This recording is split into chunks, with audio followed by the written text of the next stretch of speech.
देखिए, अंतर्राष्ट्रीय स्तर पर एक ही खबर है। खबर यह है कि ट्रंप के मुताबिक 24 घंटे के अंदर ईरान के साथ डील तय है और सिग्नेचर भी हो जाएंगे।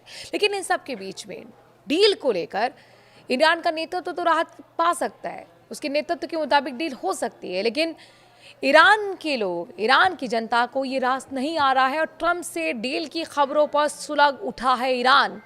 क्या कह रहा है ईरान, क्या कह रही है ईरान की जनता, किस तरीके के हालात बने हुए हैं, क्यों धड़ बने हुए हैं, दो धड़ डील को लेकर विस्तार से मनु की मास्टर क्लास में आज आपको समझाएंगे। मैं हूं आपके साथ मनुराज सक्सेना।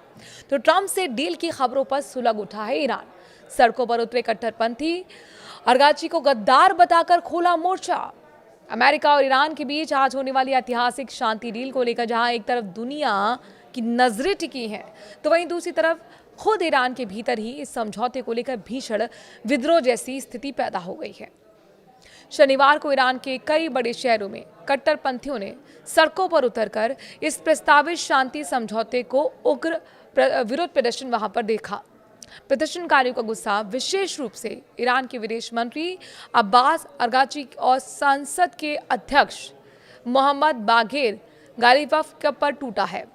हालात इतने तनावपूर्ण हो गए हैं कि प्रदर्शनकारी सड़कों पर विदेश मंत्री के इस्तीफे और उनके खिलाफ नारेबाजी कर रहे हैं। अब आखिर ईरान के ही लोग इस समझौते के खिलाफ क्यों हो गए हैं, क्यों सड़कों पर उतरकर विरोध प्रदर्शन कर रहे हैं, ये आपको हम समझाते हैं। ये विरोध प्रदर्शन तब शुरू हुआ जब विदेश मंत्री अब्बास अरगाची ने सरकारी टेलीविजन पर इस डील को लेकर बयान दिया।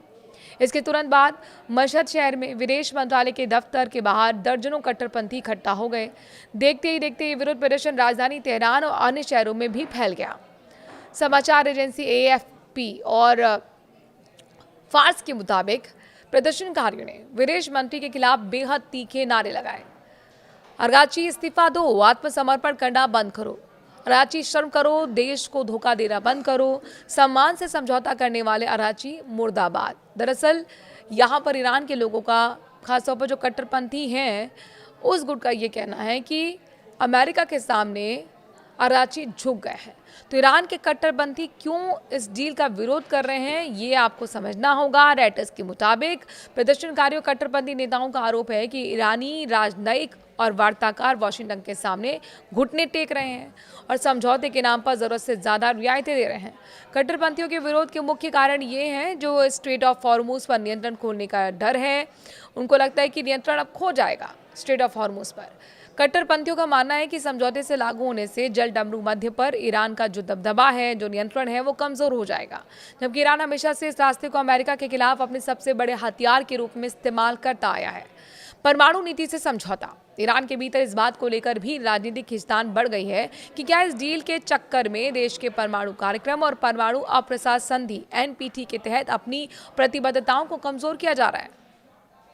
विदेश मंत्री अरगाची ने क्या सफाई दी है, ये भी आपको हम बताते हैं। कट्टरपंथी के भारी विरोध के बीच विदेश मंत्री अब्बास अरगाची ने इंटरव्यू में देश को भरोसा दिलाया और कहा कि इस उभरते हुए शांति समझौते के बदले अमेरिका ईरानी बंदरगाहों पर लगी अपनी नौसैनिक नाकेबंदी को पूरी तरह हटा देगा। उन्होंने साफ किया कि स्ट्रेट ऑफ हॉर्मुज हमेशा ईरान की सुरक्षा और विरोधियों को रोकने का मुख्य जरिया बना रहेगा। समय सीमा को लेकर अभी भी असमंजस बना हुआ है। एक तरफ जहां अमेरिकी राष्ट्रपति डोनाल्ड ट्रंप और मध्य देश पाकिस्तान का दावा है कि रविवार को ही इस फ्रेमवर्क समझौते पर इलेक्ट्रॉनिक साइन हो सकते हैं, तो वे ईरान के भीतर बचे इस बवाल के बाद ईरानी अधिकारी बेहद फूंक फूंक कर कदम रख रहे हैं। ईरानी विदेश मंत्रालय के प्रवक्ता इस्माइल बगाई ने साफ तौर पर कहा कि रविवार को ही तुरंत साइन नहीं होने वाले। उन्होंने कहा कि ईरान जल्दबाजी में कोई फैसला नहीं लेगा। हालांकि आने वाले दिनों में समझौते फाइल होने की उम्मीद काफी ज्यादा है। इस विरोध प्रदर्शन ने यह साफ कर दिया है कि अमेरिका के साथ हाथ मिलाना ईरान की सरकार के लिए घर के भीतर ही सबसे बड़ी चुनौती बन गया है। अगर राष्ट्रपति और विदेश मंत्री अरगाची अपने देश के कट्टरपंथियों और सेना के एक धड़े को संतुष्ट नहीं कर पाते हैं, तो अंतर्राष्ट्रीय स्तर पर होने वाली ये महाडील अधर में लटक सकती है। इस पर आपकी राय क्या है? कमेंट के जरिए अपनी राय जरूर बताइए। नमस्कार।